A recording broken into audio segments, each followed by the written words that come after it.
நீங்கள் பார்த்து கொண்டிருப்பது உங்கள் ஜாஷுவா டிவி. சகல ஜனங்களுக்கும் நற்செய்தி. கடைசி காலத்தில் தேவன் தேடும் வாலிபனா நீ? கர்த்தருக்காக எழும்பி பிரகாசிக்க ஆசைப்படுகிறாயா நீ? கடைசி காலத்தில் பாவத்தில் விளைவிக்கும் பிசாசின் தந்திரங்களை அழிக்க ஆயத்தப்படுகிற வாலிபனா நீ? ஜாஷ்வா டிவி மற்றும் தீர்க்க தரிசன சந்ததி சர்வதேச ஊழியங்கள் வழங்கும் தீர்க்க தரிசன சந்ததி நேரம். தரிசனம் தேவை, தெய்வ தரிசனம் தேவை, தேசத்தை சுதந்தரிக்க தரிசனம் தேவை. இந்த நிகழ்ச்சி உங்களுக்கு வழங்குபவர்கள் நாதன் டிம்பர்ஸ் துணை நிறுவனமான நாதன் பர்னிச்சர். Praise the Lord. ஆண்டவரும் அருமை இரட்சகருமாகிய ஆண்டவராகிய இயேசு கிறிஸ்துவின் ஈடு இணையற்ற நாமத்திலே ஜாஷ்வா டிவியில் இருந்திருக்கிற எல்லா தேவ பிள்ளைகளுக்கும் அன்பின் வாழ்த்துக்கள். ஆண்டவர் இந்த மார்ச் மாதத்தில் இந்த 2வது வாரத்திற்குள்ளாய் நம்மளை சுகபத்திரமாய் கர்த்தருடைய ஆவியானவர் அனுமதித்து நம்மளை நடத்தி கொண்டு வருகிற எல்லா நன்மைகளுக்காகவும் நான் கர்த்தரை ஸ்தோத்திரிக்கிறேன், கர்த்தரை துதிக்கிறேன். எனக்கு அருமையான தேவ பிள்ளைகளை, நாம் ஆராதிக்கிற ஆண்டவர் அவர் எளியவர்களின் தேவன், அவர் திக்கற்றவர்களின் தேவன், அவர் ஒன்றுக்கும் உதவாத மனிதர்களை தெரிந்தெடுக்கிறார். நீங்கள் பரிசுத்த வேதாகமத்தை நீங்கள் திருப்பி பார்ப்பீர்கள் என்று சொன்னால், கர்த்தரால் பயன்படுத்தப்பட்ட மனிதர்கள் எல்லாம் ஒன்றுக்கும் உதவாத மனிதர்கள். மோசே ஒன்றுக்கும் உதவாதவனாய் ஆடுகளை மேய்த்து கொண்டிருந்தான். தாவீது ஒன்றுக்கும் உதவாதவனாய் ஆடுகளை மேய்த்து கொண்டிருந்தான். சவுல் கழுதையை தேடி போனவன். ஆம், வேதம் இவ்விதமாக சொல்லுகிறது, அவர் சிறியவனையும் எளியவனையும் குப்பையிலிருந்தும் புழுதியிலிருந்தும் உயர்த்தி ராஜாக்களோடு அவர் அமர பண்ணுகிறார் அப்படி என்று வேதம் நமக்கு கற்றுக் கொடுக்கிறது. பிரியமானவர்களே, நம்முடைய ஆண்டவர் குப்பையிலிருந்து ஒரு மனிதனை உயர்த்துகிற தேவன், தூசியிலிருந்து ஒரு மனிதனை உயர்த்துகிற தேவன். ஆகவே கர்த்தருக்கு பலமுள்ளவர்கள் தேவையில்லை, கர்த்தருக்கு பலவீனம் உள்ளவர்களே தேவை. கர்த்தருக்கு உற்சாகம் உள்ளவர்கள் தேவையில்லை, கர்த்தருக்கு சோர்ந்து போய் நிற்கிற மனிதர்களே தேவை. ஏனென்றால் வேதம் இவ்விதமாக சொல்லுகிறது, அவர் சோர்ந்து போகிறவனுக்கு பலன் அளிக்கிறார், சத்துவம் இல்லாதவனுக்கு அவர் சத்துவத்தை கொடுக்கிறார். பலன் இல்லாதவனுக்கு பலத்தை பிரதிஷ்டை பண்ணும், சத்துவம் இல்லாதவருக்கு சத்துவத்தை பிரதிஷ்டை பண்ணும். ஒரு நல்ல திவ்ய தேவனை நாம் ஆராதித்து கொண்டு இருக்கிறோம். எனக்கு அருமையானவர்களே, பிரியமானவர்களே, போன வாரம் முழுவதும் நாம் தியானித்தோம். ஆமீன், ஸ்தோத்திரம். பழுதாய் போனவைகள். ஆமீன். போன வாரம் நாம் தியானித்தோம் பழுதாய் போன வலைகள்.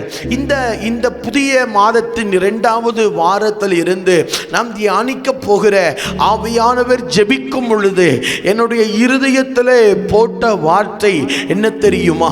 இறைச்சல்கள். சொல்லுங்க, இறைச்சல்கள். Praise the Lord. ஆமென். இந்த 2வது வாரத்தில் இருந்து நாம் தியானிக்க போகிற பிரசங்கத்துடைய தலைப்பு இறைச்சல்.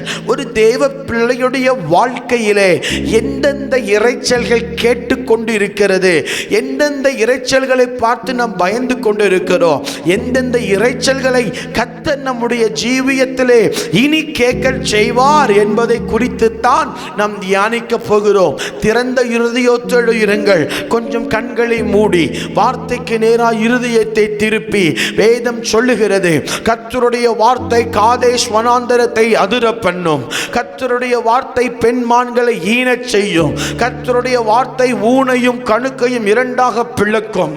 ஆதியிலே வார்த்தை இருந்தது, அந்த வார்த்தை தேவனிடத்தில் இருந்தது, அந்த வார்த்தை தேவனாயிருந்தது, சகலமும் அவருக்குள்ளே அவராலே உண்டாக்கப்பட்டாயிற்று. எம்மாவூர் சீஷரின் மனக்கண்களை திறந்தவர், லீதியாளின் இருதயத்தை திறந்தவர், பூட்டப்பட்ட நோவாவின் பேழை வாசலை திறந்தவர்.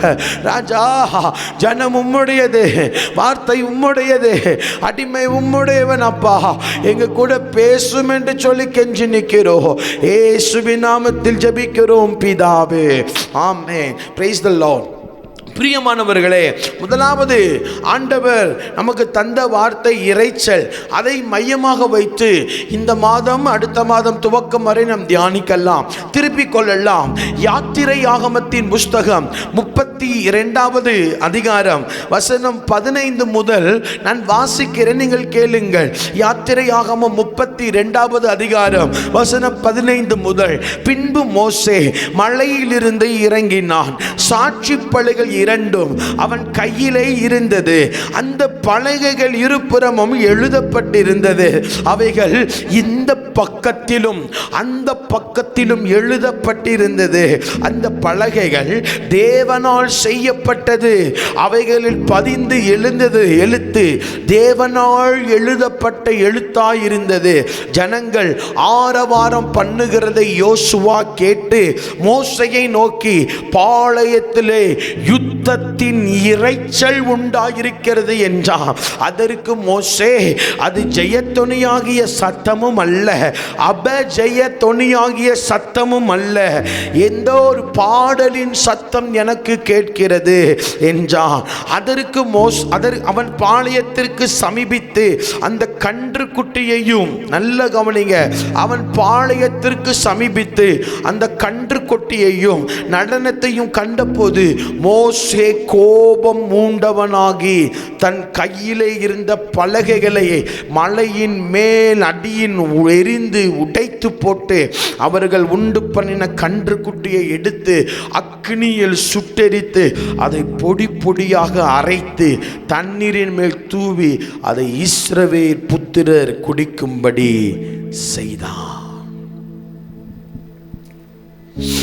அப்போ இந்த வாரத்தில் நாம் தியானிக்க போகிற பிரசங்கத்தின் தலைப்பு என்ன தெரியுமா?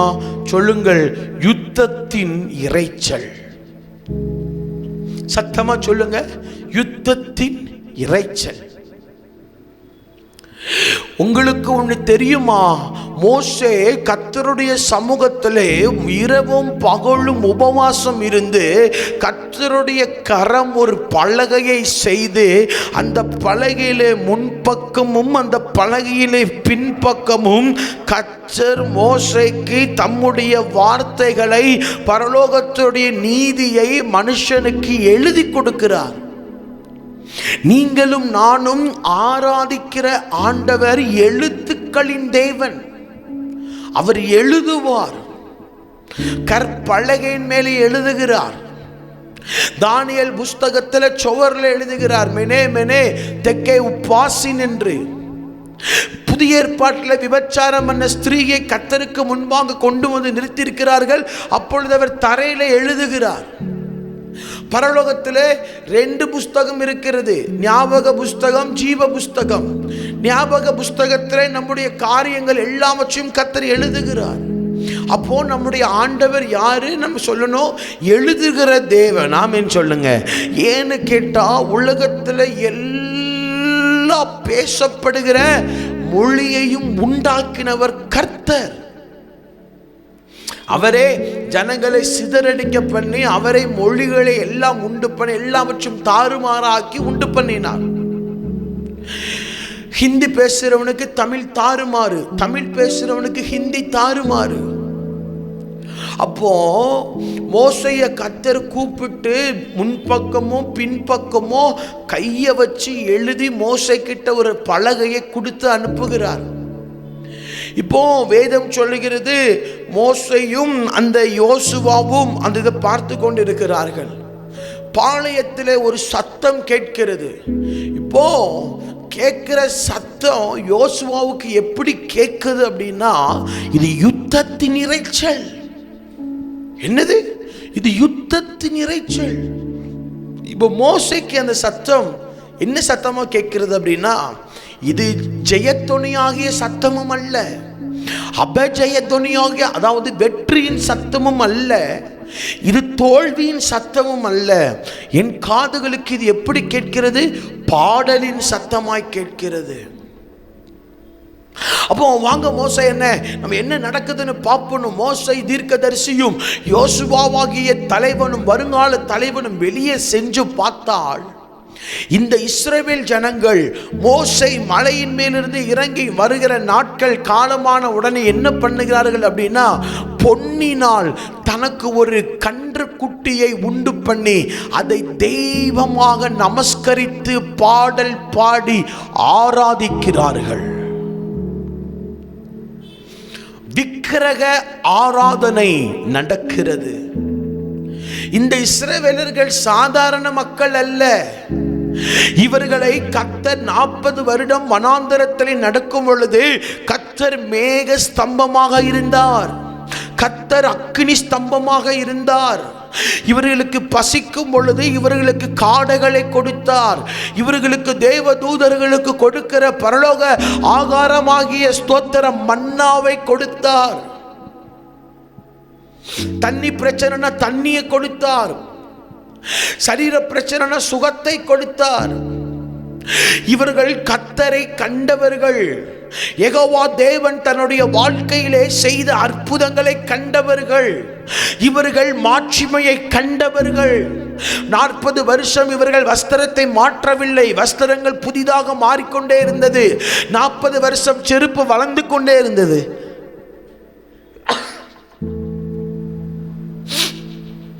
அப்படிப்பட்ட தேவன். ஆனால் இந்த கொஞ்ச நாட்கள், இந்த 40 நாட்கள் மோசே மலைக்கு போன உடனே மோசே திரும்பி வரமாட்டார் என்று சொல்லி தனக்கென்ற ஆரோனின் தலைமையில் என்ன பண்ணுகிறார்கள்? கன்றுக்குட்டியை உருவாக்குகிறார்கள். நீதான் எங்கள் தெய்வம் என்று ஆர்ப்பரிக்கிறார்கள். நடந்தது என்ன தெரியுமா? மோசே இந்த ஜனங்கள் கன்றுக்குட்டியை ஆராதிக்கிறதை பார்த்த உடனே கர்த்தர் பல நாட்கள் உபவாசம் பண்ணி பெற்றுக்கொண்ட வார்த்தையை மலையிலே அடியிலே அடித்து உடைத்து போட்டான். உடைத்து போட்டு அந்த கன்றுக்குட்டியை எரித்து சாம்பலை தண்ணீருக்கு மேலே தூவி அதை எடுத்து இஸ்ரவேல் ஜனங்களுக்கு குடிக்க கொடுத்தான் என்று வேதம் சொல்லுகிறது. அப்போ யுத்தத்தின் அவர்கள் விக்கிரகத்தை ஆராதிக்கிற சத்தம் யோசுவாவுக்கு எப்படி கேட்கிறது? யுத்தத்தின் இரைச்சல். இன்னைக்கும் நம்முடைய ஜீவியத்திலே, நம்முடைய வாழ்க்கை பிரயாணத்திலே, நம்முடைய ஊழியத்திலே யுத்தத்தின் சத்தங்கள் கேட்க காரணம் என்ன தெரியுமா? கர்த்தரை தெய்வமாக விட்டுவிட்டு ஏதோ ஒரு காரியத்தை விக்கிரமாக நாம் மாற்றிவிட்டோம். நாம கிறிஸ்தவர்கள் ஒருவேளை நாம சொல்லலாம், பிரதர் எங்க சகோதர மதத்தில் உள்ளவர்கள் எங்களுக்கு ஆகாரத்தை தந்தால் கூட நாங்க கேட்போம், சாமிக்கு வச்சதா இல்ல அது தனியா இருக்குது, உங்களுக்கு நாங்க வச்சிருந்தோம் அப்படிங்கிறத நாங்க வாங்கி சாப்பிடுறோம். நாங்க தான் எந்த விக்கிரக ஆராதனை நடத்துகிற கோயிலுக்குள்ளே நாங்க போகலையே, நாங்க தான் அதை இதையும் நாங்க தப்பு பண்ணலையே பிரதர், நாங்க சர்ச்சுக்கு தானே வாங்குறோம், நாங்க சர்ச்சில் தானே தசமபாகம் கொடுக்கிறோம், சபையில தானே எல்லா ஆராதனையும் அட்டன் பண்ணுகிறோம் நாம சொல்லலாம். நாம என்ன பண்ணலாம்? சொல்லலாம். ஆனால் வேதாகமம் சொல்லுகிறது, ஒரு மனிதனுடைய வாழ்க்கையிலே எது விக்கிரகம்? கர்த்தரை விட ஒரு மனிதன் எதை நேசிக்கிறானோ அது விக்கிரகம். கர்த்தருடைய பிரசன்னத்தில் அமர்ந்திருப்பதை விட ஒரு மனிதன் எந்த பிரசன்னத்தில் அமர்ந்திருக்கிறானோ அது விக்கிரகம். அப்போ ஏன் இன்னும் நம்முடைய தம்பி தங்கச்சி அம்மா அப்பா ஏன் இன்னும் நம்முடைய வாழ்க்கையில ஒரே பிரச்சனைகள், யுத்தத்தின் இரைச்சல் வீட்டிற்குள்ளே கேட்டுக்கொண்டு இருக்கிறது என்று சொன்னால் விக்கிரக ஆராதனை. எசேக்கியேல் தீர்க்கதரிசியின் புஸ்தகம் 14வது அதிகாரம் 6வது வசனம் நினைக்கிறேன். வேதம் இப்படியாக சொல்லுகிறது, உங்கள் நரகலான விக்கிரகங்களை விட்டு திரும்புங்கள். உங்கள் நரகலான விக்கிரகங்களை விட்டு திரும்புங்கள். சரி, எது விக்கிரகம்? கன்றுக்குட்டிமா விக்கிரகம்? நாங்கள் தான் கன்றுக்குட்டி எடுத்து ஆராதிக்கலையே. நான் வசனத்தின்படி உங்களுக்கு நான் காண்பித்து தருகிறேன். பரிசுத்த ஆவியானவர் நம்மோடு நிச்சயமாக இடைப்பட்டு கொண்டிருக்கிறார். திருப்பிக் கொள்ளலாம். கொலோசியரின் புஸ்தகம் 3வது அதிகாரம் 5வது வசனம். கொலோசியர் 3:5. ஆகையால் விபச்சாரம், அசுத்தம், மோகம், துர் இச்சை, விக்கிரக ஆராதனையான பொருளாசை ஆகிய இவைகளை உண்டு பண்ணுகிற உங்கள் அவயங்களை அழித்து போடுங்கள். அப்போ ஃபர்ஸ்ட் நீங்கள் எழுதி கொள்ளணும், எது விக்கிரக ஆராதனை தெரியுமா? விக்கிரக ஆராதனை ஆகிய பொருளாசை. விக்கிரக ஆராதனை ஆகிய பொருளாசை. இப்போ உங்களுக்கெல்லாம் எது விக்கிரக ஆராதனை தெரியும் நினைக்கிறேன். பொருளாசை. ஒரு கிறிஸ்தவனுடைய வாழ்க்கையிலே அல்லது பிரபஞ்சத்திலே ஜீவிக்கிற ஒரு மனிதனுடைய வாழ்க்கையிலே எது விக்கிரகமாய் மாறுகிறது? பொருளாசை. ஒரு மனிதனுக்கு ஒரு பொருள் மேலே ஆசை வந்துவிட்டால் வேதாகமம் அதை சொல்லுகிறது, இது விக்கிரக ஆராதனை. அப்போ நம்ம கர்த்தரை நம்ம சாதாரணமா இடப்படக்கூடாது. நம்ம தேவ பிரசன்னத்தை சாதாரணமா இடப்படக்கூடாது. தெய்வத்துடைய வாயிலிருந்து புறப்பட்ட வார்த்தையை நம்ம சாதாரணமா இடப்படக்கூடாது. பொருளாசை ஒரு விக்கிரகம். நான் அந்த கோயிலுக்கு போகல, இந்த கோயிலுக்கு போகல, நான் சர்ச்சுக்கு போகிறேன், அந்த தெய்வத்தை ஆராதிக்கல, இந்த தெய்வத்தை ஆராதிக்கல, இயேசு தெய்வத்தை தான் ஆராதிக்கிறேன். எப்பா நீ எப்படிப்பட்ட ஆளா இருந்தாலும் சரி, including minister of God, servant of God, கர்த்தருடைய ஊழியக்காரர்களாக இருந்தாலும் சரி, பொருளாசை என்கிற ஒரு ஆசை, பொருளின் மேலே ஒரு ஆசை வந்து விட்டால் பரிசுத்த ஆவியானவர் முகம் ஸ்துதி பார்க்காமல் வேதம் சொல்லி தருகிறது, அது விக்கிரக ஆராதனை. நமக்கு பொருட்கள் தேவை.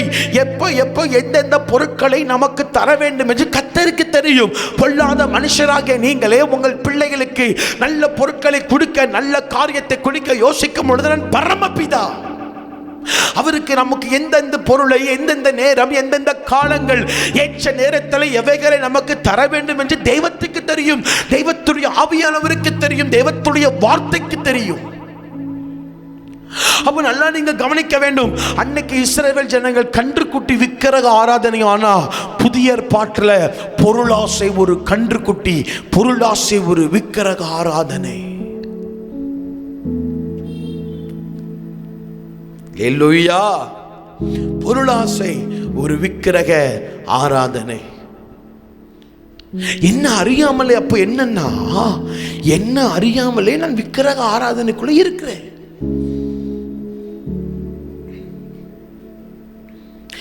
என்ன அறியாமலே எனக்கு ஒரு பொருள் மேலே ஆசை வந்துட்டு, வீடு கட்டணும், காரு வாங்கணும், பங்களா வாங்கணும், அப்படி இப்படி ஒரு ஆசை வந்துட்டே இருக்குன்னா என்ன அறியாமலே நான் விக்கிரக ஆராதனை செய்து கொண்டிருக்கிறேன்.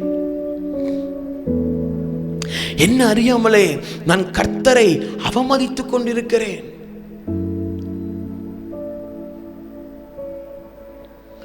எவ்வளவு உண்மையான வார்த்தை பார்த்தீங்களா? எவ்வளவு கஷ்டமான வார்த்தை பார்த்தீங்களா? சரி, அப்போ எது விக்கிரகம்? பொருள் ஆசை ஒரு விக்கிரகம். இரண்டாவது, திருப்பிக் கொள்ளுங்கள், மத்தேயுவின் புஸ்தகம் 10வது அதிகாரம் 37வது வசனம். மத்தேயு 10:37. தகப்பனையாவது தாயையாவது என்னிலும் அதிகமாய் நேசிக்கிறவன் எனக்கு பாத்திரன் அல்ல, மகனையாவது மகளையாவது என்னிலும் அதிகமாய் நேசிக்கிறவன் எனக்கு பாத்திரன் அல்ல. வேதாகமத்திலே ஆண்டவர் சொல்லுகிறார், தகப்பனையாவது அப்பாவையாவது அம்மாவையாவது என்னிலும் அதிகமாய் நேசிக்கிறவன்.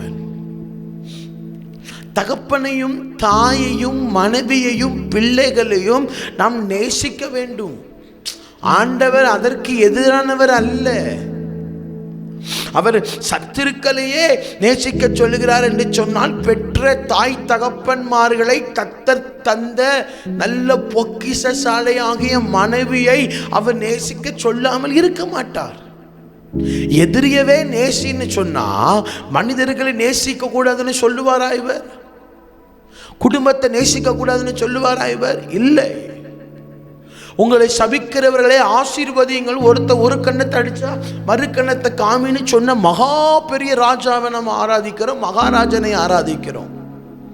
இப்போ ஆண்டவர் என்ன சொல்றாரு இந்த மத்தேயு 10:37 அப்படின்னா, நீ யாரனா கூட என்னிலும் என்னை விட அதிகமாக நேசிச்ச கூடாது. அவர் ரெண்டாவது நீங்க சொல்லுங்கள், உறவுகள் ஒரு விக்கிரகம். நீங்க யோசிச்சு பாருங்களேன், நம்ம யார் மேல அதிக லவ் வச்சிருக்கிறோமோ அவங்க கிட்ட தான் நம்ம அதிகமா பேசுவோம். யாருக்கிட்ட அதிக காதல் உண்டோ, யார் மேலே தீராத பாசம் இருக்கிறதோ அவர்களிடத்துல தான் நம்ம பேச கண்டே இல்லைன்னா கூட பேசிக்கிட்டே இருப்போம். இது உண்மை. இப்போ நாம இன்னொரு பக்கத்தில் இருக்கிற இன்னொரு மனுஷனை நேசிப்போம், ஆனா அவங்க ரொம்ப நேசிக்க மாட்டோம். அதனால அவங்க கூட என்னன்னு கேட்டுக்கிடுவோம். அதான் ஆண்டவர் சொல்றார், நீ என்னை விட உன் குடும்பத்தை அதிகமா நேசிச்சா உன் குடும்பம் ஒரு விக்கிரகம். கர்த்தரை விட உங்க தாயை அதிகமா நேசிக்காதீங்க. கர்த்தரை விட உங்க தகப்பனை அதிகமாக நேசிக்காதீர்கள். கர்த்தரை விட கர்த்தர் தந்த பிள்ளைகளை அதிகமாக நேசிக்காதீர்கள். கர்த்தரை விட கர்த்தர் தந்த மனைவியை அதிகமாக நேசிக்காதீர்கள்.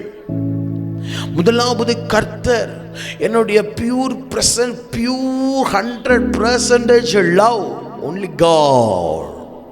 என்னுடைய அன்பு முழுவதும் இயேசுவுக்கு மாத்திரமே. என்னுடைய நேரம் முழுவதும் இயேசுவுக்கு மாத்திரமே. இயேசுவை விட, நான் அதான் ஆரம்பத்தில் சொன்னேன், இயேசுவை விட நாம் எதை அதிகமாய் நேசிக்கிறோமோ அது விக்கிரகம். அது விக்கிரகம். ஏசப்பா கிட்ட 1 மணி நேரம் ஜெபிக்காம உங்க குடும்பத்து கூட 2 மணி நேரம் உட்கார்ந்து பேசுனீங்கன்னா குடும்பம் ஒரு விக்கிரகம். ஏசப்பாவுக்கிட்ட விட உங்களுடைய மனைவி கூட அதிகம் நேரம் செலவு பண்ணி பேசுனீங்கன்னா உங்க மனைவி ஒரு விக்கிரகம். விக்கிரக ஆராதனையை கர்த்தர் வெறுக்கிறார். விக்கிரக ஆராதனைக்கு உடன்படுகிற சபையை கர்த்தர் வெறுக்கிறார். குடும்பங்களை கர்த்தர் வெறுக்கிறார். லூரியா கமாந்தலாஸ் தராபாலாத்தியா தலாஸ். இன்னும் ஆண்டவர் நம்மை சுத்திகரிக்க, நம்மை சுகமாக்க ஆண்டவர் ஆயத்தமாயிருக்கிறார். அப்போ இரண்டாவது எது விக்கிரகம்? உறவுகள் ஒரு விக்கிரகம்.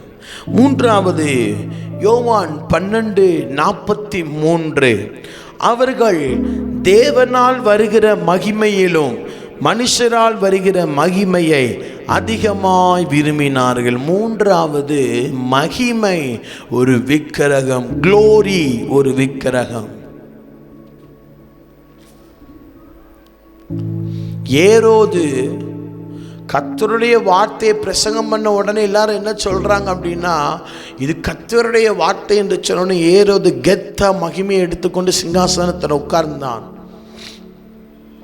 கர்த்தர் ஒரு தூதனை அனுப்பி ஏரோதை கொன்று போட்டார்.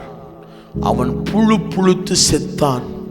ஒரு மனுஷன் செத்தா ஃபர்ஸ்ட் சரீரம் வீங்குமா, அதுக்கடுத்து சரீரம் வெடிக்குமா, அதுக்கடுத்து தான் துர்நாற்றம், அதுக்கடுத்து தான் புழு.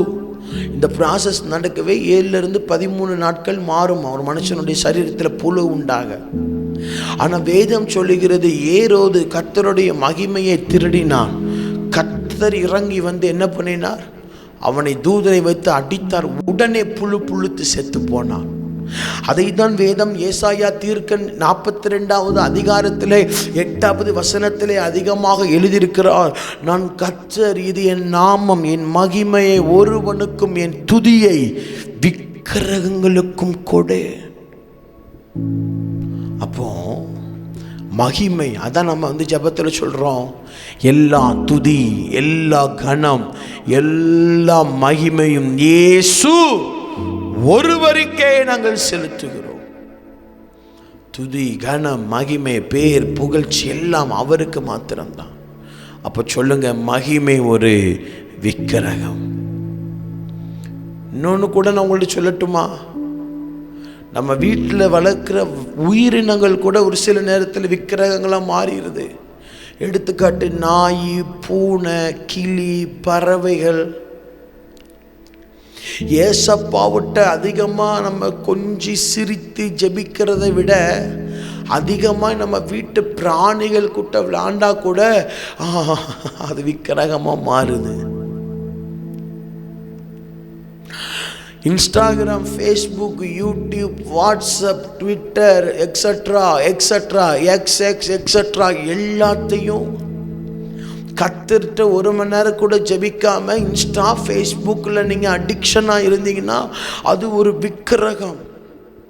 அப்போ என்ன அர்த்தம் அப்படின்னா, நான் வெளிப்படையான விக்கிரக ஆராதனையை மறைச்சு விட்டு உள்ளே நான் விக்கிரக ஆராதனைக்காரனாக இருக்கிறேன். அதனால தான் என் வாழ்க்கையில் இன்னும் இரைச்சலின் சத்தம் கேட்கிறது. அதனால தான் எங்கள் குடும்பத்திற்குள்ளே இன்னும் இரைச்சலின் சத்தம் கேட்கிறது. அதனால தான் எங்களுடைய வாழ்க்கைக்குள்ளே சந்தோஷம் இல்லை, சமாதானம் இல்லை. எங்களுடைய சத்தம் ஜெயத்தொனியான சத்தமுமே இல்லாமல், அபஜெயத்தொனியான சத்தமுமே இல்லாமல் எங்களுடைய சத்தம் விக்கிரக ஆராதனை ஆராதிக்கிற சத்தமாக இருக்கிறது. அப்போ இந்த சத்தத்தை நீங்கள் கேட்டுக்கொண்டிருக்கிறது பகல் நேரமாக இருக்கலாம், இரவு நேரமாக இருக்கலாம், மதியமாக இருக்கலாம், ஏன் அதிகாலையிலா கூட இருக்கலாம். இப்போ நீங்க கண்டுபிடிச்சிட்டீங்களா? ஏன் என் வாழ்க்கையில இரைச்சலை சத்தங்கள், யுத்தத்தின் இரைச்சல். எப்போ பார்த்தாலும் வீட்டுக்குள்ள பிரச்சனைகள், எப்போ பார்த்தாலும் வீட்டுக்குள்ள போராட்டம், எப்ப பார்த்தாலும் சபையில பிரச்சனை, எப்ப பார்த்தாலும் சபையில போராட்டம். காரணம் என்ன? நீ விக்கிரக ஆராதனைக்காரனாக இருக்கிறாய் சபையே. அப்போ இருக்கிற இடத்துல கொஞ்சம் கண்ணை மூடி கொஞ்சம் வாயை திறந்து, ஆண்டவரே என் வாழ்க்கையில இரைச்சலின் சத்தம் கேட்கிறது ஆண்டவரே, என் வாழ்க்கையில இரைச்சலின் சத்தம் கேட்கிறது ஆண்டவரே. நீர் இருக்க வேண்டிய இடத்துல பொருளாசை வந்து விட்டது ஆண்டவரே, நீர் இருக்க வேண்டிய இடத்துல உறவுகள் வந்து விட்டது ஆண்டவரே, நீர் இருக்க வேண்டிய இடத்துல மகிமையை எடுத்து விட்டோம் ஆண்டவரே, நீர் இருக்க வேண்டிய இடத்திலே செல்ல பிராணிகள் வந்து விட்டது ஆண்டவரே, நீங்கள் இருக்க வேண்டிய இடத்திலே ஃபேஸ்புக், யூடியூப், சோசியல் மீடியா வந்து விட்டது ஆண்டவரே. அதனால தான் நாங்களே ஒரு கன்றுக்குட்டியை வைத்து எங்களை தெரியாமல் நாங்கள் ஆராதித்துக் கொண்டிருக்கிறோம் அப்பா. இயேசுவின் நாமத்திலே வேதம் சொல்லுகிறது, மோசே கன்றுக்குட்டியை எரித்து போட்டா. இந்த நாட்களிலும் நமக்குள்ள இருக்கிற விக்கிரகத்தை எரிக்க ஆவியானவர் அக்கினியோடு ஆயத்தமாயிருக்கிறார். ஆவியானவர் அக்கினியோடு ஆயத்தமாயிருக்கிறார். நல்ல வாயை திறந்து, ஏன் யுத்தத்தின் சத்தம் கேட்குது? ஏன் வீட்டுக்குள்ள ஊழியத்துக்குள்ள யுத்தத்தின் சத்தம், விக்கிரக ஆராதனை உள்ள இருக்குது? இப்ப நல்ல வாயை திறங்க, நல்ல கையை தட்டுங்க, நல்ல அந்நிய பாஷையை பேசுங்க. இந்த இந்த இந்த சத்தத்தை கேட்கிற இச்சமயத்தில் தானே லூக்கா 12:49 வசனத்தின்படி பூமியின் மேல் அக்கினியை போட வந்தே உடபல ரகடகட தூடப சண்டனபா ரப்தனாரிக தோரி அந்தலா பரமேஸ்வர் பர்பதார தீரா அடனன் காந்தோரி கலுசி அத்தடா. போராடு போராடு போராடு, வெட்டி எரி வெட்டி எரி. இனி பொருளாசை இருக்கக்கூடாது, இனி உறவுகள் மேல தீராத பற்றி இருக்கக்கூடாது, கர்த்தர் உண்டான மகிமை நான் எடுக்கக்கூடாது. இனி எதுனாலும் சரி கிறிஸ்துவுக்கே என்னுடைய நேரங்கள். யுத்தத்தின் இரைச்சல்கள் மாறணுமா? கன்றுக்குட்டியை தூக்கி எரி. யுத்தத்தின் இரைச்சல்கள் மாறணுமா? விக்கிரகத்தை தூக்கி எரி. Aloha tovatuza aloya fali zebela huzatia agora dina gamdana dikeruni andanama adana diri andere baura tera baladiya tereya ashbalada ragadagada. வாலிப தம்பி, வாலிப தங்கச்சி, உனக்கு தான் இந்த மீட்டிங். ஜெபம் பண்ணு, கண்ணு மூடி ஜெபம் பண்ணு, கண்ணு மூடி ஜெபம் பண்ணு. ஏசப்பான்னு கூப்பிடு.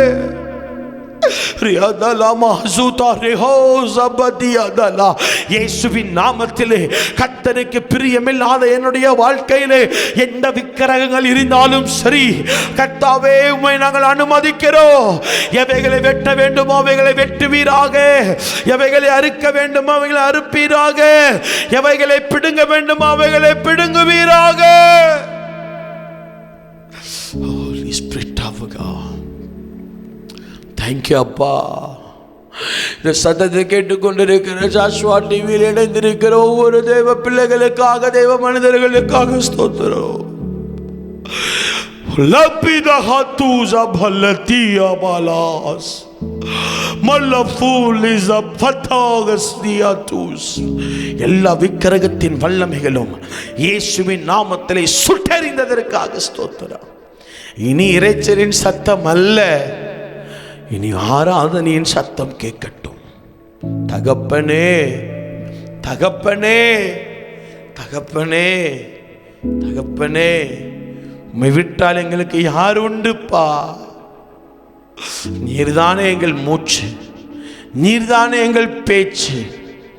தகப்பனே, இந்த சத்தத்தை கேட்டுக்கொண்டிருக்கிற எங்கள் தம்பியை ஆசீர்வதிங்க, எங்கள் தங்கச்சி ஆசீர்வதிங்க, எங்கள் அக்கா அண்ணனை ஆசீர்வதிங்க, அம்மா அப்பாவை ஆசீர்வதிங்க.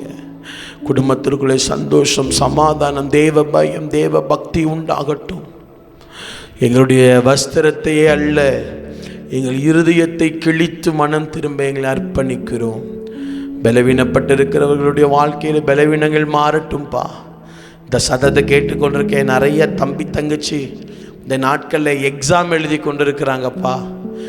இந்த 12th, இந்த 10th, இந்த 11th, இந்த எக்ஸாம்ஸில் தேவ பிரசன்னம் பிள்ளைங்க கூட இருக்கட்டும்பா. எங்கள் தம்பி தங்கச்சிமார் எக்ஸாமில் ஜெயம் எடுக்க கர்த்தர் அனுக்கிரகத்தை கொடுக்கும்படியாய் ஜெபிக்கிறேன். ஆசீர்வதியும். இந்த ஜாஷுவா டிவியோடு இணைந்திருக்க எல்லாரையும் ஆசீர்வதியும், குடும்பங்களை ஆசீர்வதியும். அது பிரயோஜனமான ஊழியக்காரன் கடமையை செய்தேன் இயேசுவின் நாமத்தில் பிதாவே, ஆமென். பிரியமானவர்களே, இந்த விக்கிரகத்தை கொஞ்சம் தள்ளி வைத்துவிட்டு நம்முடைய வாழ்க்கையில் இந்த இறைச்சலின் சத்தத்தை, யுத்தத்தின் இறைச்சலை கர்த்தர் மாற பண்ணுவாராக. அடுத்த மார்ச் 3வது வாரம் நான் உங்களை சந்திக்கும் வரைக்கும் கர்த்தருடைய கிருபை, இரக்கம், தயவு எல்லாம் உங்களோடும் என்னோடும் ஜாஷுவா டிவியில் இணைந்திருக்கிற அனைவரோடும் இருப்பதாக. ஆமேன், ஆமேன். மாப்பிள்ளை வீட்டுக்காரங்க வந்துட்டாங்க. வாங்க வாங்க வாங்க வாங்க வாங்க.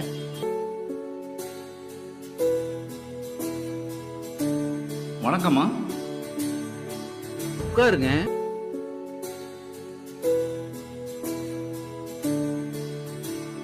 உன்னை கூப்பிட்டு வாமா.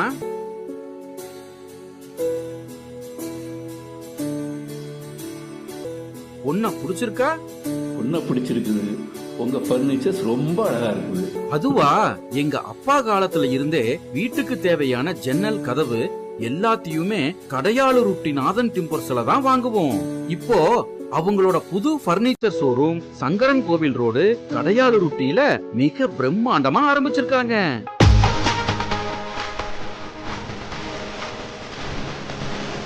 அவங்க கிட்ட நம்ம வீட்டுக்கு தேவையான model furnitures, wood furnitures, dining table, office chair, மர பீரோல், மரக்கட்டில், மெத்தை, அதுபோக எலக்ட்ரானிக்ஸ் பொருட்கள் அனைத்தும் ஒரே இடத்துல இப்போ கிடைக்குது. கல்யாணத்துக்கு தேவையான அனைத்து சீர்வரிசை பொருட்களும் ஒரே இடத்துல வாங்கிக்கலாம். இங்க இல்லன்னு எதுவுமே இல்ல. நியாயமான விலை, கலைநயம் மிகுந்த வேலைப்பாடு, தரமான பொருட்கள். என் பொண்ணு கல்யாணத்துக்கு அங்கதான் சீர்வரிசை வாங்க போறேன். அது என்ன, உங்க வீட்டு பொண்ணு நம்ம வீட்டு பொண்ணு, நம்ம எல்லாரும் சேர்ந்து குடும்பத்தோட போய் எடுப்போம். வாங்க, குடும்பத்தோட போகலாம். நாதன் டிம்பர்ஸ் துணை நிறுவனமான நாதன் பர்னிச்சர்ஸ், சங்கரன் கோவில் மெயின் ரோடு, கடையாளூர்.